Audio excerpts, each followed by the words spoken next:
Hello, my name is Russell Myers. Welcome to Issues Unite. So, according to the CDC, the suicide rate for 2020 actually declined in the U.S. by roughly 6%. This decline was unexpected, seeing that so many Americans were laid off from their jobs and millions became isolated during the same year. There's plenty of room to debate on this subject, however. Deaths from drug overdoses increased in 2020 by a whopping 30%, with over 93,000 Americans dying by overdose. This was the highest number in American history. Without indications showing that death was intentional by these means, it becomes nearly impossible to determine how many of these overdose deaths may have actually been suicides. There are many theories floating around about the reason for the decline in the official suicide rate. My own belief is that the suicide rate declined as a result of increased access to mental health resources, even if electronically. The past year and a half have offered more affordable access to such resources than have ever been available in the history of this country. It's also become less of a stigma to seek out mental health assistance. Another aspect may well be people having more time with their families than they had for years prior to 2020. This acted as a reminder of why they spend so much time working and away from their families. Even for those who are single, they had more of a chance to enjoy their own homes and possessions, indulge in reading, and engaging with others online as human beings. Once again, this offers a reminder of why they spend so much time working. While major asset purchases such as large screen TVs increased in 2020, these were luxury items for the home. In other words, things, again, which remind us of why we work in the first place. Another aspect may be that so many of us saw that they were not alone in their apprehensions and fears, where they often feel alone in those emotions.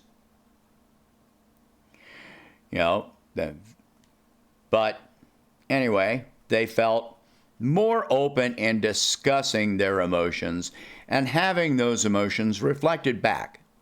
They felt cared about and empathized with others.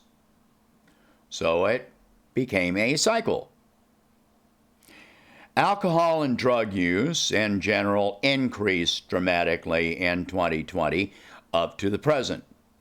So much so that many employers have ceased screening for cannabis use for the present time. Employers in many labor fields had to suspend drug screening for fear of losing what laborers they had. However, we cannot discount the idea that non-fatal chemical use may have contributed to the suicide rate decline. In the medical field, we refer to such chemical use as self-medicating. The purpose of such chemical use is most often to reduce stress. Unfortunately, such use can often come with physical dependence. In other words, addiction. which can be difficult to recover from and may well lead to chronic health issues later in life, even if a person defeats the addiction itself.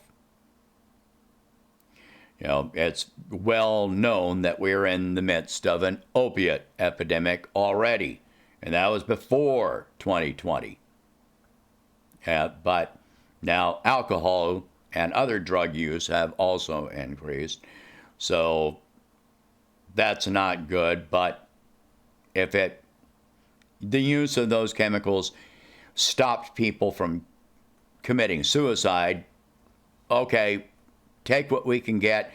Addiction can be treated, death cannot.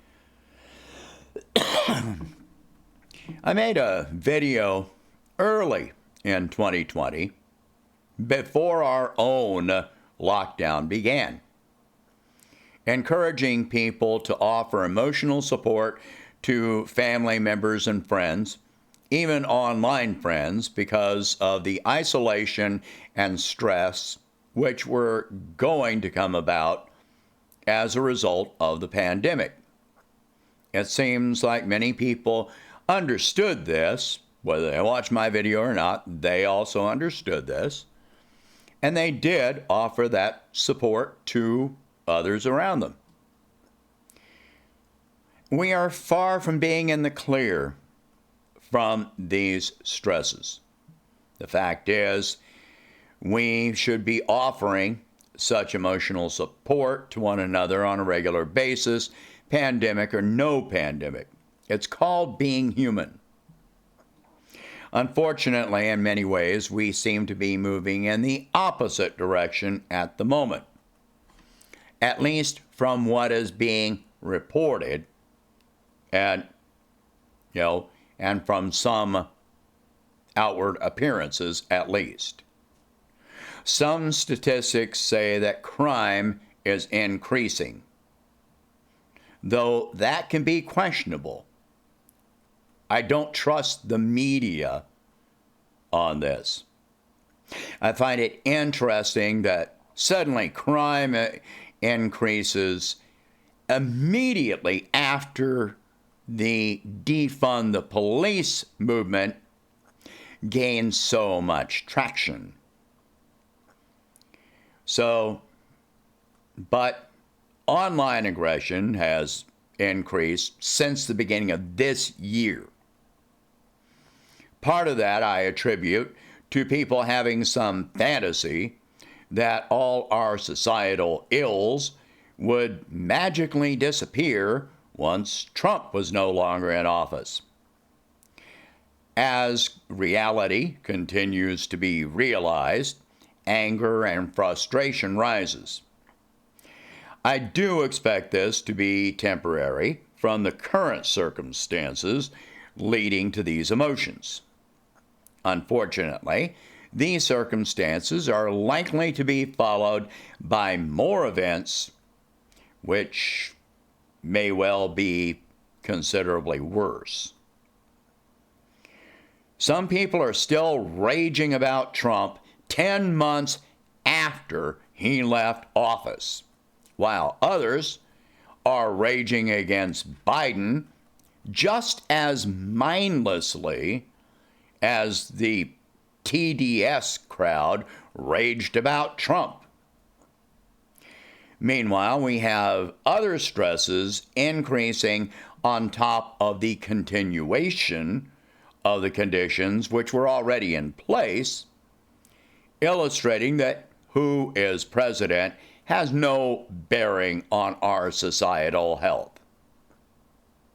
We have to get past the politics and social influences built on ideology and identity if we're going to survive as a country.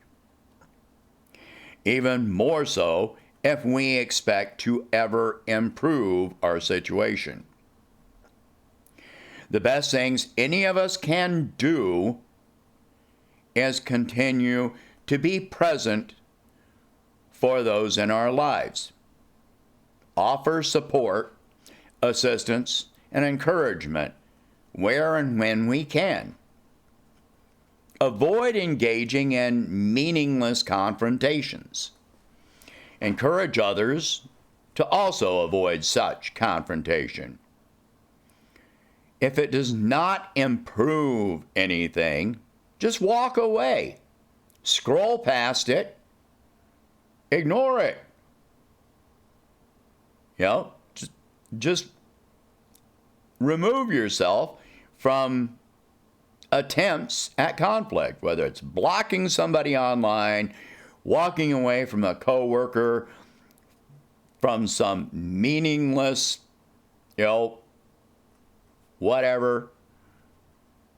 Just don't get into the drama that's nothing but drama for the sake of drama. Lend an ear if someone needs to vent. We all need a shoulder once in a while. Be polite. Manners don't cost a single penny. If a person you know shows changes in their personality, pay attention and ask about those changes. They could be significant.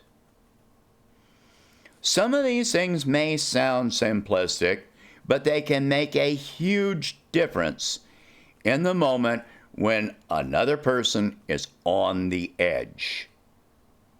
One negative or positive event can be enough to swing a person's mindset, their emotions, up or down. Make sure your own influence is positive. Sometimes people want expert advice when just being a decent human being is all that is needed. Share this video. Talk about these subjects. Pay attention to the people around you. Treat others the way you want to be treated. Try to be the good. You want positive change, be that change. It has to start from inside. And we need to be there for each other.